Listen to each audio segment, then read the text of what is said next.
بسم اللہ الرحمن الرحیم۔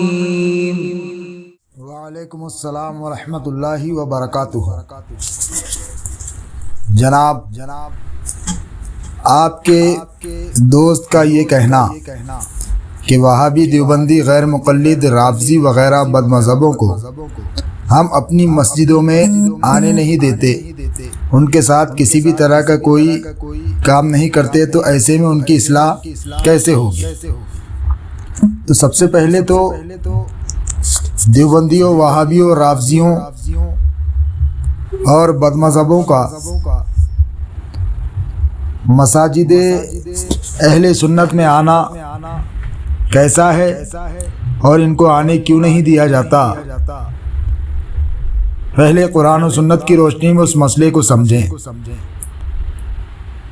پھر اس کے بعد آگے کی بات خود بخود سمجھ میں آ جائیں گی اور انشاءاللہ وہ بھی بتایا جائے گا، سمجھایا جائے گا۔ دیوبندی وہابیوں کو مساجد میں آنے سے منع کرنا اس لیے ضروری ہے کہ وہ اپنے کفری عقائد کی بنا پر کافر و مرتد ہیں یا کم درجے میں گمراہ ہیں۔ اس کا روشن بیان اعلیٰ حضرت عظیم البرکت رضی اللہ تعالیٰ عنہ کے رسالے الکوکبۃ الشہابیہ میں اور دیگر رسالوں میں امام اہل سنت نے تفصیلی ذکر فرمایا ہے۔ اور کفار کی نمازی نہیں تو مسجد میں انہیں آنے کا حق بھی نہیں، اور ان کے آنے سے فتنہ ہوتا ہے اور فتنے کا بند کرنا فرض ہے، اور وہ جان بوجھ کر مسلمانوں کو ایذا دیتے ہیں۔ اقامت میں کھڑا ہونا، آمین زور سے کہنا، یہ جان بوجھ کر یہ عمل کرتے ہیں، اور ایذا دینے والی چیزوں کو یا ایذا دینے والے لوگوں کو مسجد سے روکنے کا حکم ہے۔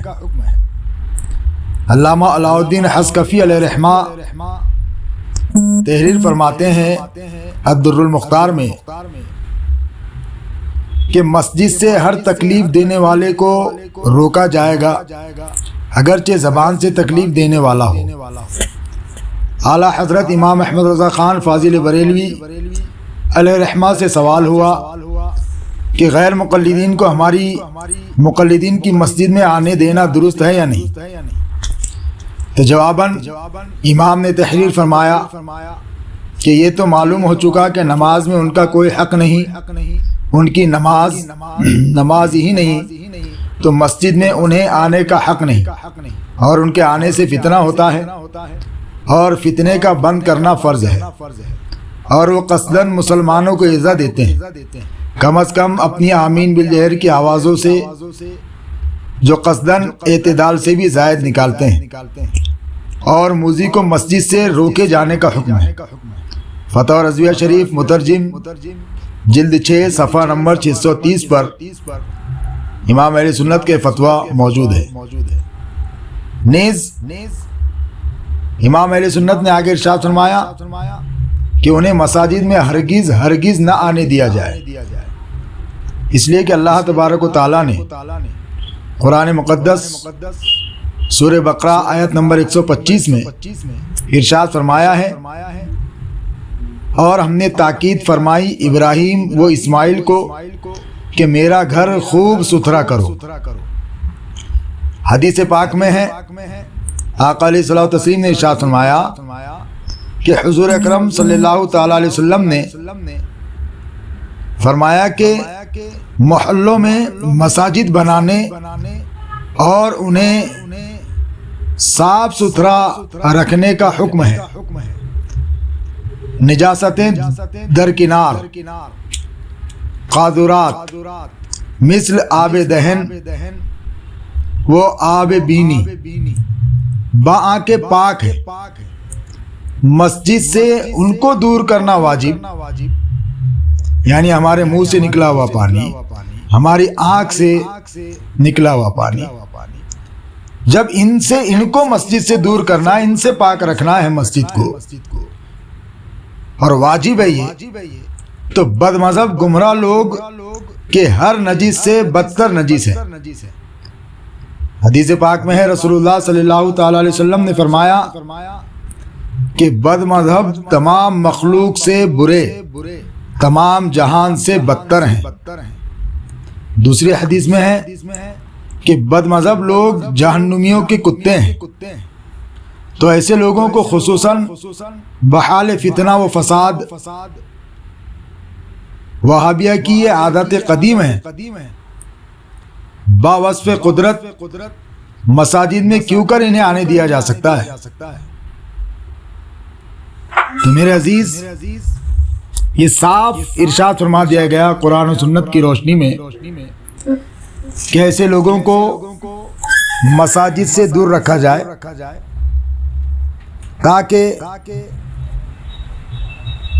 مساجد کی بے ادبی نہ ہونے پائے اور مسلمان فتنے میں نہ پڑے۔ اب رہا مسئلہ یہ کہ آپ کے دوست کا یہ کہنا کہ ان کی اصلاح کیسے ہوگی، ہم انہیں مسجدوں میں نہیں آنے دیتے۔ تو میرے عزیز، کسی کی اصلاح کرنے کے لیے قرآن و سنت کے خلاف جا کر اصلاح نہیں کی جا سکتی ہے، قرآن و سنت کے دائرے میں رہ کر اصلاح کی جا سکتی ہے۔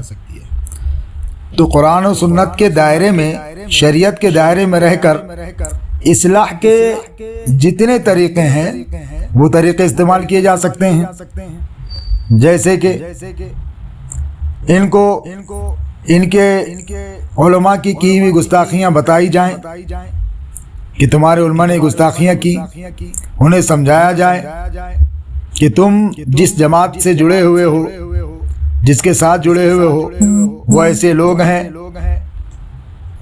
علماء عرب و عجم نے ان پر حکم کفر دیا ہے، لہذا ایسے کے ساتھ نہ رہو۔ ان کے عقائد بد سے انہیں آگاہ کیا جائے اور صحیح اسلامی تعلیمات ان تک پہنچائی جائے۔ تو اس کے بہت سے طریقے ہیں، مساجد میں بلانا ہی ضروری نہیں، ان کے ساتھ دوستی وغیرہ ضروری نہیں، آپ کتابوں کے ذریعے سے، آپ پمفلٹ وغیرہ کے ذریعے سے، اپنی تقاریر کے ذریعے سے، یا ایسے لوگ ہوں کہ جو مذبذب ہیں، جنہیں علم نہیں، تو علماء کے پاس انہیں لایا جائے، علماء انہیں سمجھائیں گے۔ تو لہذا بہت سے طریقے ہیں اصلاح کے۔ تو یہ کیا بات ہوئی کہ ان کی اصلاح کے لیے انہیں مسجد کے اندر آنے دینا ہی ضروری؟ بہت سے طریقے ہیں جس پر عمل کیا جا سکتا ہے۔ تو آپ کے دوست کا یہ کہنا ہی بیجا ہے کہ ہم مسجد میں نہیں بلائیں گے تو ان کی اصلاح کیسے ہوگی؟ ارے مسجد میں بلائیں گے تو فتنہ و فساد برپا ہوگا، اور مساجد وغیرہ کو موذی سے پاک رکھنا ضروری، اور موذی کو مساجد سے نکالنا ضروری۔ یہی شریعت کا قاعدہ ہے، اور یہی ہمیں حکم دیا ہے اللہ عز و جل اور اس کے پیارے رسول صلی اللہ تعالی علیہ وسلم نے۔ تو ہم یہ جو عمل کرتے ہیں حکم الہی ہے، حکم رسول اللہ صلی اللہ تعالی علیہ وسلم ہے۔ اب رہا سوال اصلاح کا، تو اس کے بہت سے طریقے ہیں جس پر عمل کیا جا سکتا ہے، اور رب کعبہ جس کو ہدایت عطا فرمائے وہ ہدایت پر آ جاتا ہے۔ لہذا اس بات کا خیال رکھیں کہ پہلے تو اگر علم نہیں ہے تو ایسے لوگوں سے دوری اختیار کرنا ہی ضروری ہے، ورنہ ان کے ساتھ رہنے، اٹھنے، بیٹھنے، ان کے ساتھ کھانے پینے، رشتہ داری کرنے سے آدمی کے گمراہ ہونے کا خدشہ ہے۔ خدشہ کیا ہے؟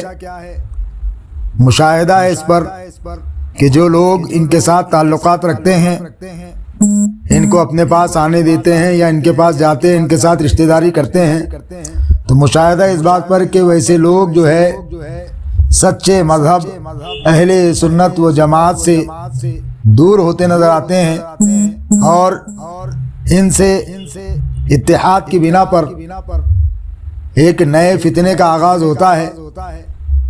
جو کہ بڑا ہی خطرناک فتنہ ہے دور حاضر میں، جسے صلح کلیت کہا جاتا ہے۔